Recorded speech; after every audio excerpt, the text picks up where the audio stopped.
Here you go. First. Look at this. Wow, what is it? Look at that. Front page. Right. Okay, and if that's not enough, check this out. I was checking the internet earlier, and what I found here was an article on the nephew of one of the pilots. Whoa. Lieutenant Brown's nephew, or great-nephew. His name is Barry Fisher. Wow. What are the odds on this? Let's call him. Let's see if we can hook up with him and call him. Let's bring him to the site. Coming up, the team scours the B-25 crash site for evidence. There's not a lot of it left, but it's still here. And find something they hadn't expected. So we got a hotbed here.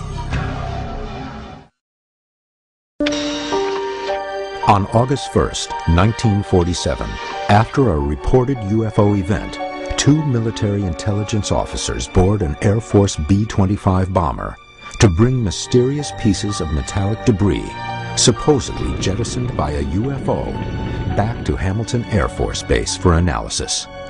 A mere 20 minutes after takeoff, an intense fire of unknown origin breaks out inside the plane. One of the survivors who parachuted to safety later recalled that the fire was so intense and spread so quickly that there was no time to try to put it out. Could this fire possibly be connected to the samples of mysterious debris the plane was carrying? The team from UFO magazine has decided to examine the remains of the plane wreckage to see if the crash is somehow connected to the UFO sighting off Maury Island. We made the trip from Maury Island up here to Kelso. We're investigating the crash of the B-25 in this area. This is a really puzzling case. I mean, is it all coincidence that there was a huge UFO incident and then a crash after the officers investigated that incident? Maybe I'll have some answers today. We'll find out. Here we are, guys. Garth. Howdy. Garth Good to see you, my friend. Mr. Baldwin, how are you? Garth Baldwin is a Washington State archaeologist and expert on the topography and history of the Kelso area. For the first time, the team is getting a look at the site of the actual plane wreck. If reports are correct, this site may contain UFO debris. This is the Goble Creek Valley where the crash took place. The left wing came down in the open valley just over here around the corner if you want to go take a look at that. Yes, sir. Garth is a professional archaeologist. He'll be helping us examine this area. That's really what we need to do to make this investigation the best that it can be. We need to bring in the pros. In this case, we have the guy to examine the wreckage.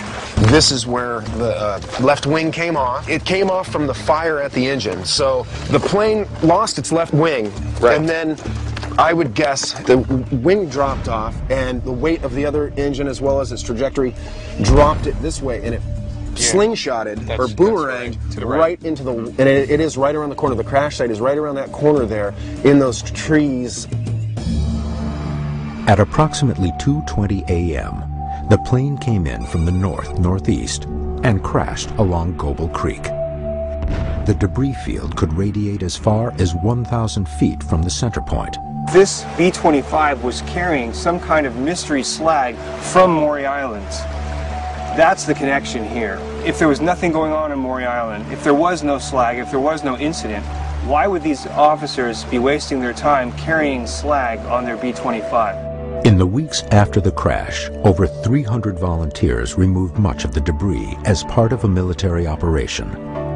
What makes this crash so intriguing is that the circumstances surrounding the crash were recorded in the press.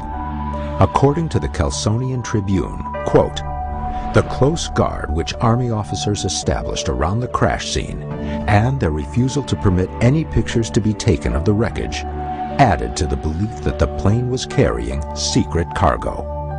But could there be some evidence of this secret cargo left behind? Could the plane have come down from mechanical failure? Sure, it could have. But we also know that the B-25 Mitchell bomber was notoriously difficult to fly. But there are other facts of this case as well. What was the plane carrying? What was the nature of the material the plane was carrying? This is all evidence we have to examine to figure out why this plane went down. The team begins searching the site of the plane crash. They face several obstacles in their search. Garth, where are we? We're just about there. The crash happened 60 years ago.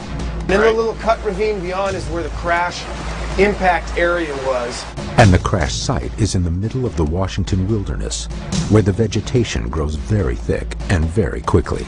This is the focus of the crash. It was focused right into this little ravine, like a baseball glove. Caught that airplane. Pow. Finally, the high levels of groundwater makes the soil unstable, and the debris may have sunk deeper underground. Well, here's the center point of Right here? Of the material that we found out here and that's been reported. Wow, this is about our focus, centroid, if you will. This would be either the framing the motor was hung on, or the protective cage around the nose, maybe. It's aircraft aluminum. The metal structure on this is ferrous metal, like steel, which is unusual for most parts of an aircraft. See what it picks up. Yeah. So we got a hotbed here Right area here, of the wreckage. We have some materials that are definitively from the B-class or B-series planes. There's not a lot of it left, but it's still here. It's obviously aircraft. There's enough aircraft aluminum here. There's stabilizers on it. It looks like some kind of torque bars. There's this flashing, which is usually an indicator of heating. Yeah, for heat flashing. Right beneath our feet could be the first real physical evidence of UFOs. If there was something strange in the cargo bay of that craft, then the impact of the crash and the melting and the heat, it might transfer properties of the cargo to the actual airframe. As quoted in the Department of Justice's Trace Evidence Recovery Guidelines, Locard's exchange principle states that whenever two objects come into contact, a transfer of material will always occur. If we could find what could have been UFO slag inside the plane that caused the fire, that was near the very hot spot where the fire started, then we'd be able to find the evidence that UFOs were on the plane. The team creates a circular grid emanating from what Garth has determined is the center. Because environmental law prohibits digging up the soil, the team uses markers to plot points of interest. There might be a certain pattern that might come out, so I'm more interested in finding something that the aircraft was carrying that caused all the military to come out and do a complete thorough search.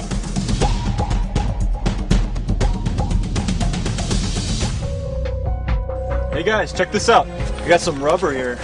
Is that more your insulation or is that a tire? These samples will be sent back to the laboratory in Los Angeles and tested for anomalies. Hey, I got a couple soil samples.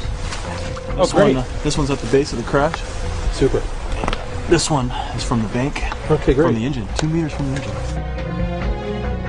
We've got so much equipment that they didn't have back in 1947. And even though the Army sent out 300 searchers to comb this area, their technology wasn't as sophisticated as what we have now.